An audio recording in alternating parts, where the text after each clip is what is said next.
여러분 반갑습니다. 장구박사입니다. 즐거운 주말 보내시고 계십니까? 날씨가 하루하루 시간이 흘러가면서 점점 더워지는 것 같습니다. 아마 이제 6월달은 이 정도 선에서 흘러가겠지만 7, 8월 되면 무지 덥지 않을까 생각이 드네요. 미리미리 몸보신 잘 하셔서 이번 여름 잘 준비하셨으면 좋겠고요. 그래도 아직까지는 날씨가 굉장히 또 화창하고 또 특히 미세먼지도 그렇게 많이 없는 날씨이기 때문에 남은 주말 즐겁게 예외 활동도 많이 하시면서 보내셨으면 좋겠습니다. 자, 지난주 국내 증시 여러 가지 우려스러운 부분도 있었고 또 이 수출 지표 등이 긍정적으로 발표되면서 전반적으로 나라 경제 상황도 긍정적인 모습에 또 긍정적인 흐름도 많이 있었던 것 같습니다. 지난주 같은 경우는 이제 중국의 CPI도 발표가 되고 또 PPI도 발표가 되고 또 미국의 이 소비자 물가 지표 그리고 국내 선물 옵션 동시 만기 그다음에 G7 정상회의의 시작 등 여러 가지 이벤트들이 많았던 한 주였습니다. 그만큼 시장에 우려도 많았고 걱정도 많았었는데 사실 그러한 부분이 전부 기후로 끝나고 오히려 시장은 긍정적인 기운이 좀 더 지배하면서 나스닥도 3주 연속, S&P 500도 2, 3주 연속 상승을 하면서 국내뿐만 아니라 글로벌 증시 전반적으로 다 약진하는 한 주가 되지 않았나라고 생각을 합니다. 사실 지금 증시의 흐름을 보면 이렇게 시장이 급등하고 막 그런 부분은 없어요. 지수적으로는 마찬가지고 일주일 동안 상승한 지수의 흐름이 1. 몇 프로이기 때문에 과거처럼 일주일에 5%, 3% 이렇게 급등락이 심한 모습은 아닌데 여전히 약진하고 있다라는 걸로 좀 봐야 될 것 같고 지수보다는 여전히 업종과 섹터의 흐름이 차별화된 모습이 많기 때문에 우리는 시장에서 지금 가고 있는 섹터 그리고 그나마 시장에서 예를 들어서 우리가 물렸을 때 그러니까 종목을 매수하다 보면 물릴 수도 있는데 그 물렸더라도 끌고 갈 수 있는 이 담보물이 될 수 있는 뭔가가 있는 업종과 섹터가 아무래도 좋겠죠. 그런 섹터 지난주 그리고 지난달부터 계속 말씀드렸던 게 자동차 업종에 대한 이야기를 많이 드렸습니다.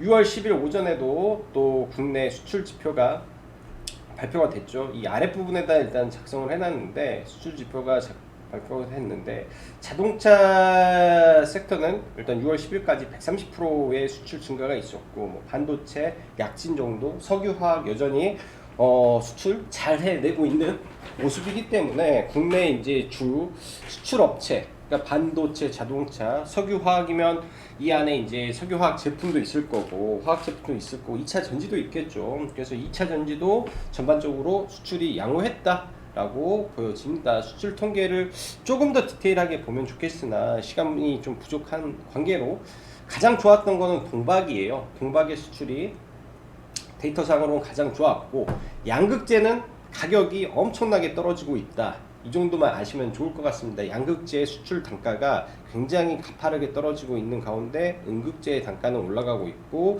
수출량도 올라가고 있습니다. 그리고 동박의 가격도 올라가고 있으며 수출량도 올라가고 있다. 지금 현재 2차 전지 안에 주요 부품으로 들어가는 소재로 보면 양극재, 음극재, 분리막 그리고 동박이죠.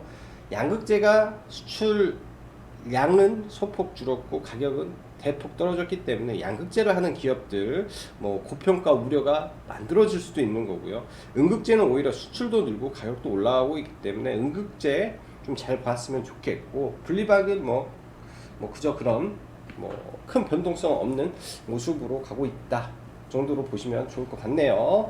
자, 그럼 바로 시황 들어가도록 하죠.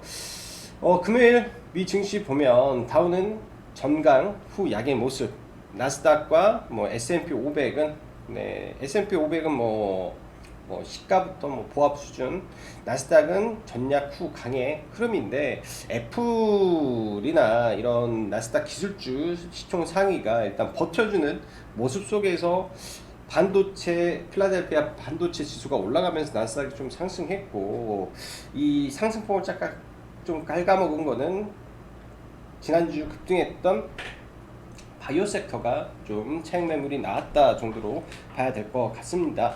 지난주 미국 같은 경우는 여러 가지 모멘텀이 있었죠. 바이오젠의 이 FDA 삼상 허가 관련한 부분, 그 다음에 일라이릴리 삼상의 긍정적인 발표, 그 밖에 개별적인 종목군들의 흐름, 그리고 바이든 대통령의 5억 백신 물량을 구매해서 개도국에 주겠다. 거기에 더한 MSD의 그 경구용 코로나 치료제를 1억 5천만 개를 미국이 성구매하겠다 등까지 해서 바이오 관련된 호재성 재료들이 굉장히 많았던 한 주였습니다. 그로 인해서 미국의 바이오 주가가 급등을 했고, 그 여파가 국내 바이오 섹터에도 훈풍을 줬죠. 특히 이 경구용 바이오 관련해서는 금요일까지 이 신풍제약이 굉장히 또 강한 모습 좀 보여주었습니다. 거래대금도 조가 넘어가면서 국내 증시에서 금요일날 이 또 거래대금 1위까지 올라가면서 굉장히 강세를 좀 보였고요. 사실 신풍제약이 강한 모습이 있었으나 저는 개인적으로는 매매를 하지는 않았습니다. 개인적으로 신풍제약에 대해서 매매를 하지는 않았고, 굉장히 강했죠. 굉장히 강했어요. 그 전에도 9,990억, 그 다음에 금요일날은 1조 거의 7천억대 거래대금 터트리면서 굉장히 좀 강하게 올라갔다라고 좀 보여집니다. 근데 워낙 이 바닥권에서 움직이는 종목에서 이제 단기적인 기술적 반등에 장기 평선이 막고 있었던 터라 사실은 매매하기가 제 기준에서는 조금 어려웠다라고 보여지네요. 자, 지속적으로 시황 들어가면 지난 한 주 아까 말씀드렸다시피 물가지수, 선물 옵션, G7 회의, 미중 마찰 등등을 다 이겨내면서 우상향을 했습니다. 지난 중국, 미국의 CPI 발표 이후 시장은 연준의 일시적 인플레이 우려에 힘이 실리는데 국채 금리가 1.43까지 급락하였고, 이 부분이 사실 어찌 보면 성장주에게는 단기 반등을 할 수 있는 기회다라는 부분이 맞는데, 금요일날 국내 2차 전지가 반등한 거는 이런 요인도 있겠으나 다른 요인이 저는 크다라고 봅니다. 삼성 ETF에서 지수 리밸런싱 차원에서 2차 전지 섹터를 사버렸기 때문에 지수 조정에 의한 반등일 수도 있다라고 생각이 들어요. 그래서 아직까지도 성장주에 대한 편입을 해야 되냐 말아야 되냐에 대한 기준이 약간 애매모호할 수 있다라고 보여지고, 인플레이션에 관련해서는 제가 수요일 날부터 언급을 드렸죠.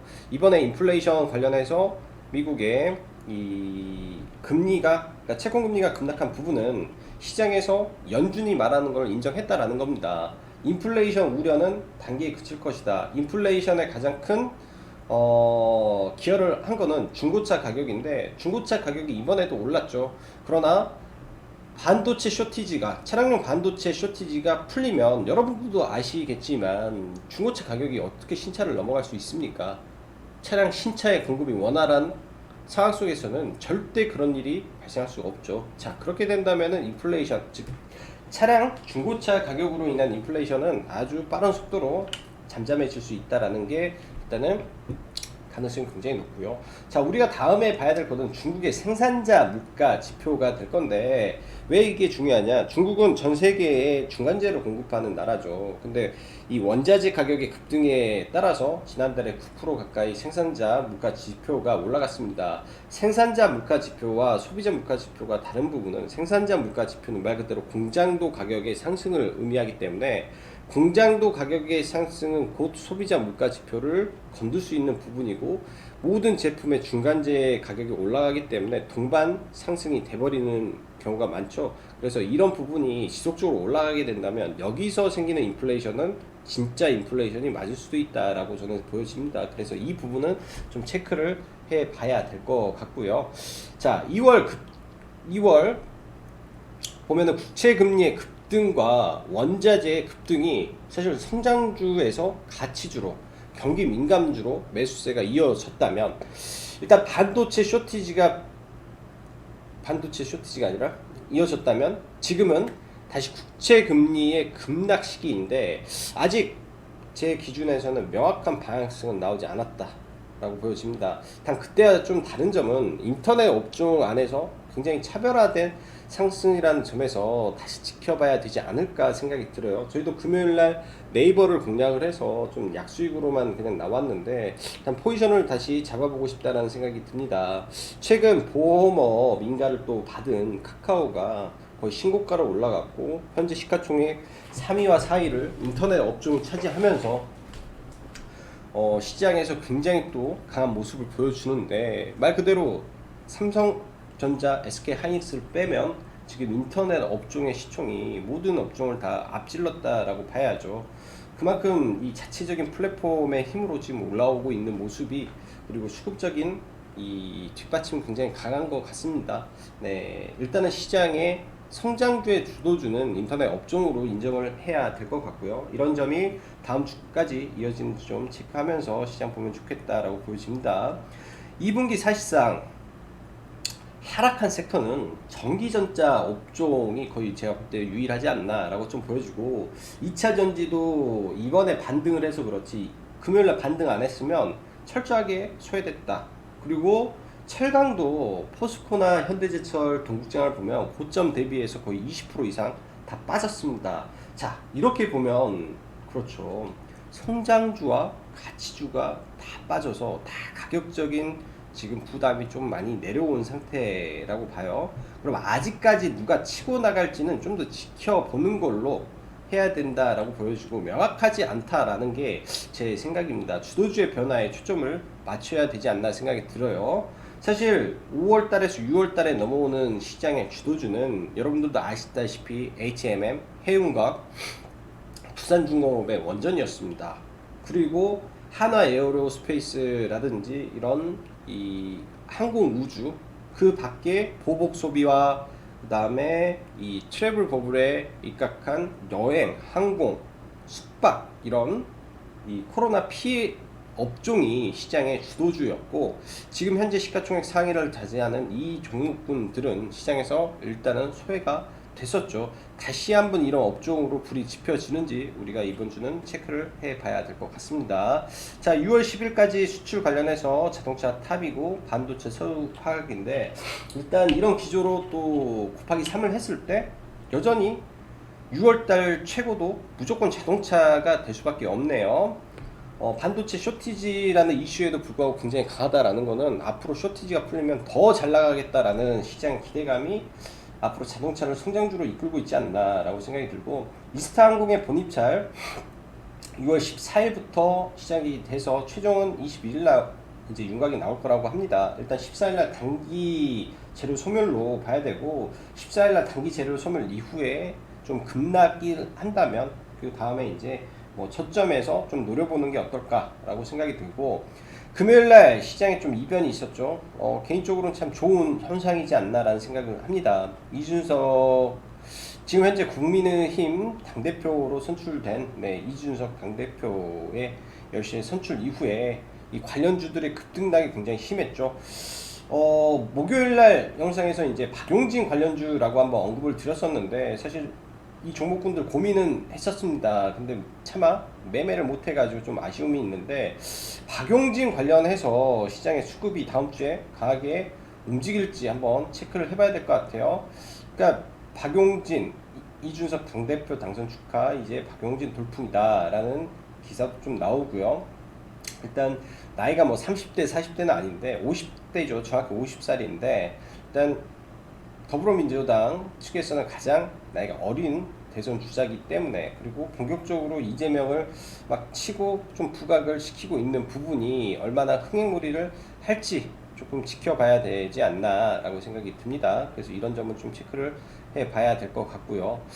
자, G7 회의 관련된 의제 부분에서 사실 아직 뚜렷한 사항이나 기사가 조금 약한 듯 해요. 뭐 탄소 중립에 대한 부분으로 뭐 EU와 뭐 협의도 하고 나오긴 하는데 아직 뚜렷한 부분은 없는 것 같습니다. 일단 탄소 중립은 두 가지 관점에서 일단 시장을 봐야 될 것 같고요. 일단 기존에 있는 그린 뉴딜 관련된 종목이 되겠죠. 탄소 중립 관련해서 뭐 친환경 관련된 부분이 있고 또 하나는 최근에 가장 핫했던 원전 관련된 섹터가 되는데 주말 사이에 나온 기사 중에 이제 원전 가동 중단 말고 더 지어라 이제 빌 게이츠의 입장입니다. 전 세계에서 가장 친환경은 원전이다. 원전으로 기후 위기 대응 최선책이다 라고 다시 원전을 좀 밀고 있죠. 빌 게이츠가. 이런 부분이 다음 주에 원전 관련주 다시 반등을 해주는지, 그리고 저점에서 이제 다시 슬슬 원전을 봐봐야 되지 않나 생각을 합니다. 저는 매일 원전 관련주를 이제 매매를 하고 있죠. 이제 여기서 추가 하락을 하고 좋은 위치가 나오면은 단기 눌림목에서 강한 반등도 충분히 나올 수 있는 자리라고 보여지기 때문에 좀 봐야 되고요. 그 밖에 그린 뉴딜로 관련해서 금요일날 이 4대 기업 총수 수소 협의체 해서 일단 뭐 두산 퓨얼셀 2우, 그다음에 평화산업 상한가를 갔죠. 수소 관련해 가지고 좀 강한 움직임을 보였습니다. 이번 주에도 일단 16일 날부터 몇 가지 이슈가 있는데, 16일 날 VR AR 엑스포가 예정이 되어 있고요. 작년에도 이 구간에서 엑스포가 있었고 상한가가 두 종목이나 나왔습니다. 이거 잘 찾아보시고요. 또 세계 태양에너지 엑스포, 그린 뉴딜 엑스포가 예정이 되어 있습니다. 지금 시장에서 좀 가장 핫했던 게 최근에 수소 섹터인데, 수소 섹터는 사실상 찐카가 있고, 네, 진짜로 하는 애들 있죠. 효성 그룹이 참여했으니까 효성에선 효성 중공업이 네, 핵심에 들어갔고, SK는 SK 가스가 핵심에 들어가 있습니다. 나머지 중소형주는 다 테마주 성격에서 가는 거기 때문에 이 종목군들 어떻게 움직일지, 뭐 두산 퓨어셀 정도, 뭐 하나 솔루션 정도는 뭐 어느 정도 입지가 있기 때문에 움직이겠지만, 나머지는 테마주니까 뭐 상한가 가고 강한 종목 안에서만 좀 지켜봐야 될 것 같아요. 핵심은 효성중공업과 SK가스가 주다라고 저는 보여집니다. 6월 16일 FOMC 회의 발표가 이제 있는데, 일단 금리나 테이퍼링은 아예 안 할 걸로 저는 생각이 들어요. 그게 이제 이미 국채 금리에서 반영이 됐다라고 생각을 하고, 나온다면 현재 미국의 경제 상태가 어떤지, 지금 미국의 경제의 이 회복 속도가 어떠한가를 표현을 할 거라고 저는 생각이 들고, 지난번처럼 또 이 디지털 화폐 이슈가 나오는지를 좀 체크를 해봐야 될 것 같아요. 그래서 이런 부분에서 CBDC 관련주를 계속 체크를 해야 된다라고 보여집니다. 뭐 매일매일 공략은 하고 있는데, 이게 이제 타점을 바닥권에서 모아가는 거는 문제가 안 돼요. 네, 위에서 내려오는 종목을 예를 들어서 여러분들이 지속적으로 바닥에서 들고 가면 이 종목군들 문제가 안 되겠죠.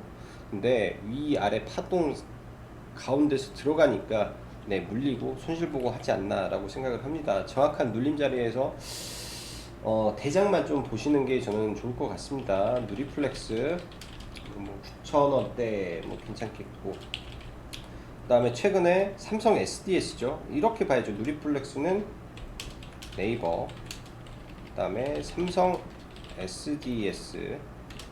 일단은 국내에서 이렇게 한다니까 SDS는 SGA 솔루션, 네, 이렇게 해서 좀 봐야 되고, 그 잡다하게 지금 움직이는 게 K사인, 뭐 로지스만 움직이죠. 그냥 K사인 하나만 봤으면 좋겠네요. K사인 하나만 봤으면 좋겠고, 6월 15일 날 사실 백신 여권 관련된 이슈가 있으나, 네, 6월 15일 백신 여권 관련된 이슈가 있으나 사실 선 반영 다 됐다라고 생각을 합니다.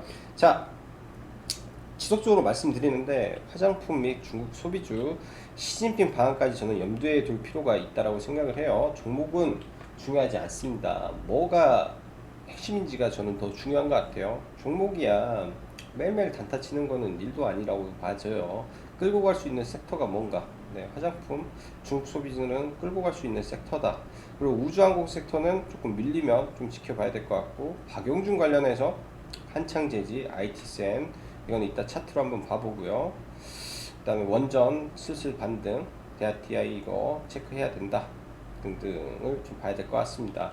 자, 말을 하기 전에 딱 하나만 시황에서 보죠.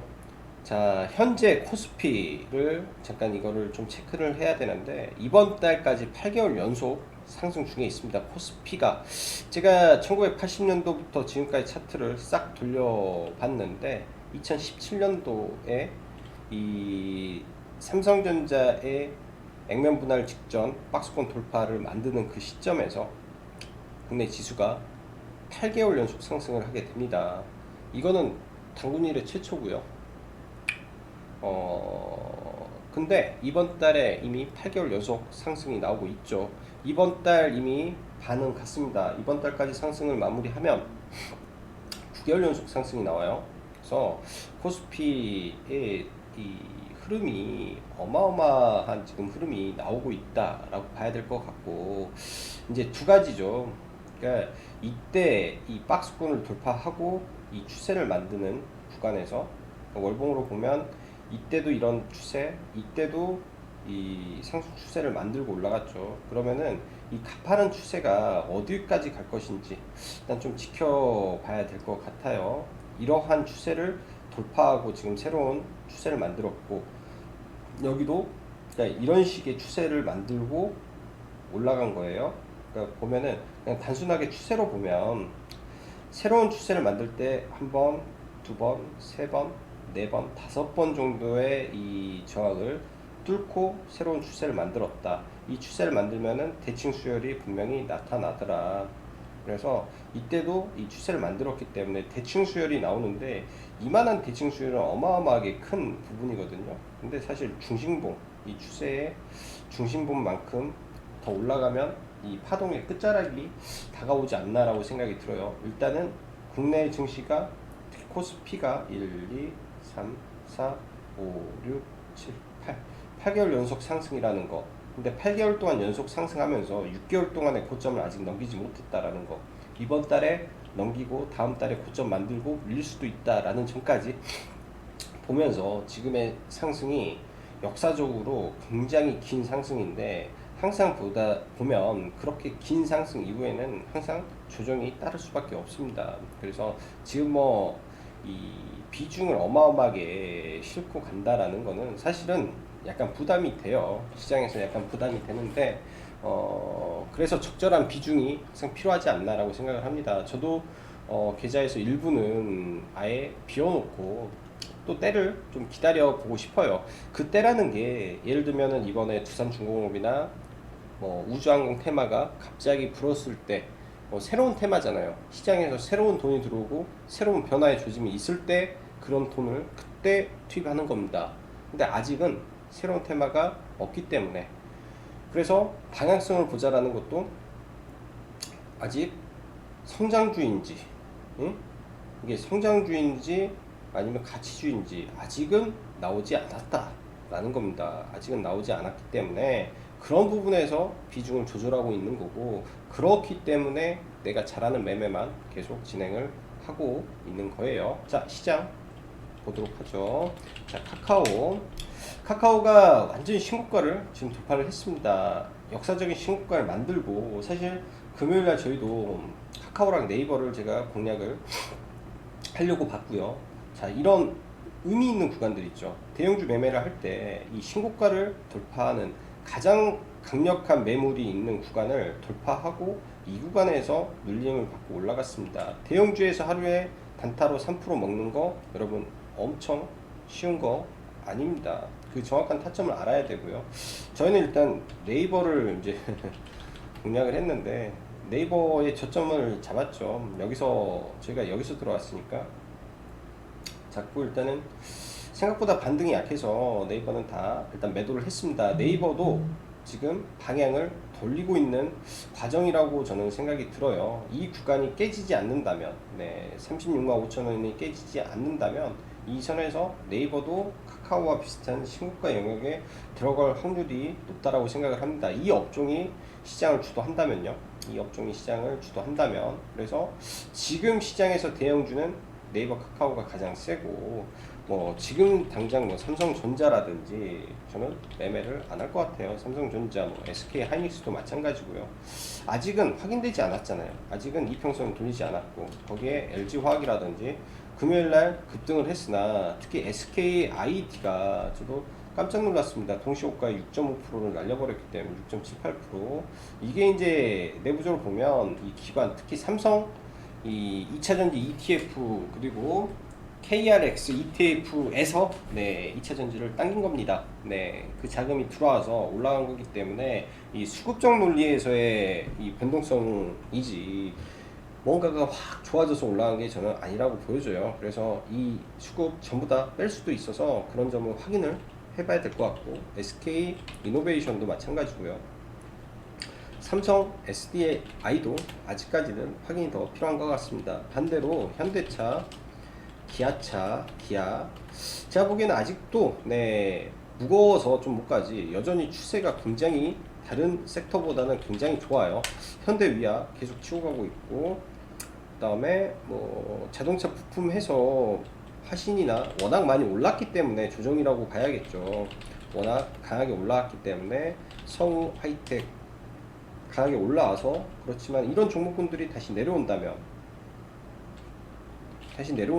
좋은 종목군들이기 때문에 봐야 돼요. S&P 모티브까지 내려오면 봐야 되고, 현대공업이나 사실 못 가고 있으나 이런 종목 한 방에 저는 갈 거라고 생각을 합니다. 차라리 이런 종목에는 저는 물려 있어도 괜찮은 것 같아요. 한 방에 올라가지 않을까.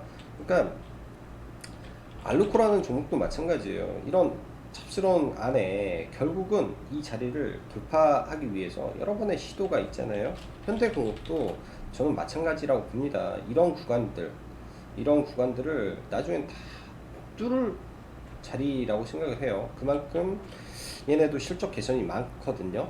실적 개선이 많고 회사가 좋아지고 있기 때문에 네, 그런 점을 봐야 되고, 2차 전지나 IT 반도체는 7월 달에 보면 좋을 것 같아요. 2차 전지 보면 시그네틱스 정도는 지금 신고가를 만들고 가고 있고, 전체 종목 안에서 가장 센데 지금 박스권 돌파를 좀 준비를 하고 있습니다. 박스권 돌파를 좀 하고 있어서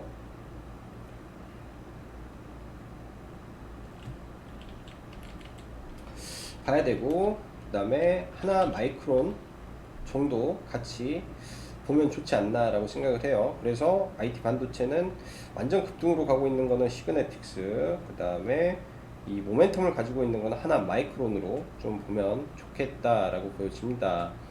VR, AR, 엑스포 관련해서는 잘 찾아보시고요. 4대 기업 총수 수소 협의체 관련해서 일단은 저희는 효성중공업을 좀 물려서 들고 있었어요.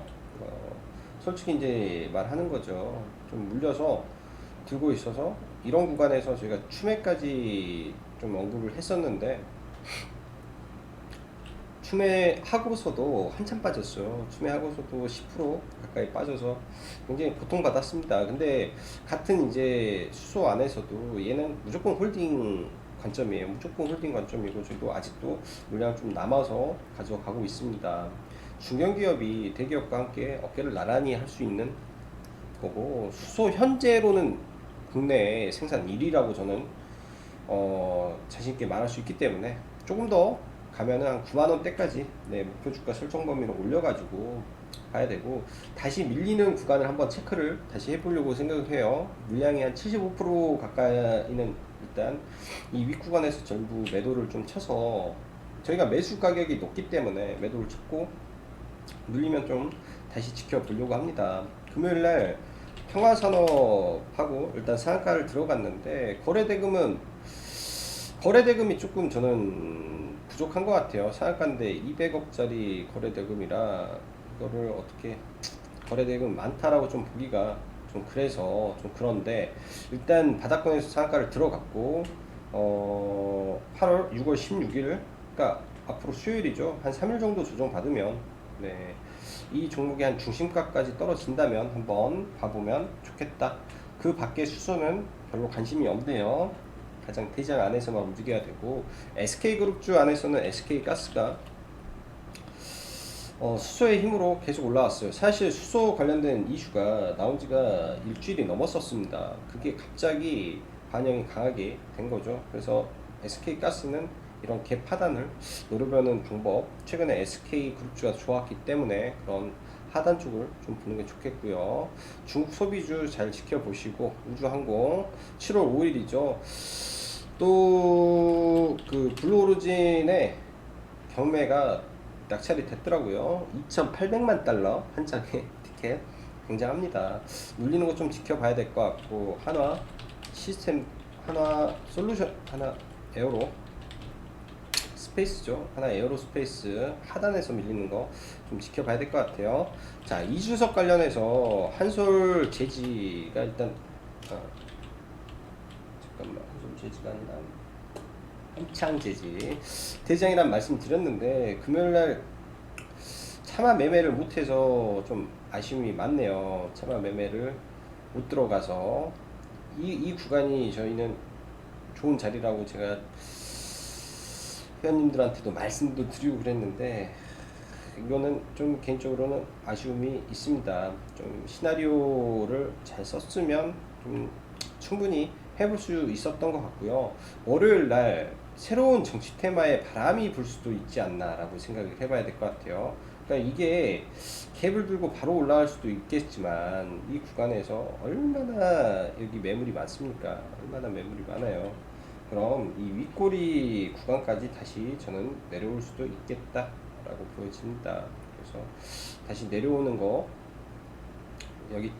여기까지 다시 찍는 거 한번 봐봐야 될 것 같아요. 그러면은 뭐 2,900원 선까지 눌리면 한 이 정도 선에서 바닥 잡고 올라가는지 한번 체크하고 뭐 단기 매매 정도 봐봐야 될 것 같고, IT센이 사실은 이 아동 뭐 유치원 관련된 법안 이슈로 좀 엮이는 종목인데 사실 테마주라는 게 의미를 좀 부여하기가 참 쉽지는 않은 것 같습니다. 네, 단기 고점 8,300원과 거리는 짧은데 너무 아직은 거래 대금이 좀 부족한 것 같아요. 그래서 비중을 좀 줄여서 한번 보시는 건 나쁘지 않겠다 정도로 보여집니다. 자, 그리고 이거는 의미 없고 원전 관련주 이야기를 좀 하죠. 두산중공업, 네, 두산중공업은 지금 계속 매매를 하고 있고요. 지난주 목요일 날도 두산중공업 매매를 했다라고 말씀드렸죠. 두산중공업도 크게 이제 수익은 내서 보고 있는데 이 구간에서 제가 22,300원 정도에 저희 회원님들하고 들어가려고 하다가 좀 놓쳤어요. 22,300원에 들어갔으면 또 한 번 한 7% 정도 수익 구간이 바로 들어가는 부분인데 이건 좀 아쉽고요. 일단 이 자리, 네, 의미 있는 자리에서 계속 공략을 하는 게 좋습니다. 두산중공업 절대 쉽게 안 죽을 것 같고요. 이 하단 구간에서는 저는 어찌됐든 한번 공략을 해볼 생각이고, 두산중공업과 이제 우리 기술 좀 있을 거고요. HLB 파워도 매매를 이제 또 이어갈 생각입니다. 이거는 여기 시간외에서 잡아서 추가 수익을 좀 많이 나왔고요. 뭐 괜찮게 수익이 나왔던 것 같습니다. 괜찮게 수익이 나와서 시가에서 올라가면서 팔아서 또 괜찮게 수익이 나왔고, 자, 이 종목에 대해서 이제 이런 자리가 되겠죠. 음봉 하나, 둘, 세 개, 음봉 3개 정도 떨어지면 또 매매해 볼 수 있는 자리가 나올 수 있을 것 같고요. 그 다음에 대우플러스 한 종목 들고 간다라고 했죠. 여기도 의미 있는 자리예요. 의미 있는 자리인데 사실 이 자리에서도 공략을 하려고 했는데 놓친 거죠. 네, 놓친 건데 뭐 안 잡았으니까 안 하는 거고, 이 종목이 예를 들면 여기서 한 번 더 떨어진다, 이런 자리가 저는 좋은 자리라고 생각을 합니다. 눌림 매매는 철저하게 의미 있는 자리까지 눌릴 때 기다려서 매매를 해야 돼요. 그래야 네, 수익을 낼 수 있습니다. 아니면 정말로 수익 내기 어려운 게 눌림 매매지 않나 라고 생각이 들고요. 그 다음에 금요일날 종목군들은 참 많은데 일일이 여긴 좀 그렇고 눌림 매매만 좀 보면 좋을 것 같아요. 자, 그래서 한전산업이라든지 한전산업이라든지 이 종목군들이 지금 음봉이 3개인데 만약에 여기서 한 번 더 강하게 떨어진다면 이런 구간까지 밀리지 않겠습니까? 네, 의미 있는 자리는 딱 이 자리예요. 이 자리 한전산업, 우리기술 하단까지 밀리는지 좀 체크를 하고 대응하면 좋겠고, 올라가는 섹터는 여전히 이 소비, 보복 이런 섹터에서 좀 자리를 잡아야 되지 않나 라고 생각을 합니다. 엔터 쪽도 지금 SM이 신고가를 치면서 가고 있고, JYP라든지 신고가를 치려고 가고 있어서 이런 엔터 쪽 같이 봐야 되는데 지금 들어가기가 애매해서 네, 애매해서 약간 어정쩡한 분위기도 있겠다 정도로 생각이 듭니다. 자, 다음 주 한 주도 네, 다들 성공 투자하셔서 돈 많이 버는 한 주 되시고요. 시장은 제가 봤을 때 크게 막 떨어지고 그런 일은 없을 거라고 보여져요. 그냥 종목 안에서 네, 움직임만 있을 뿐 큰 변동성은 많이 없지 않을까라고 생각이 듭니다. 자, 남은 주말 즐겁게 보내시고 오늘도 여기까지 짱박사였습니다. 감사합니다.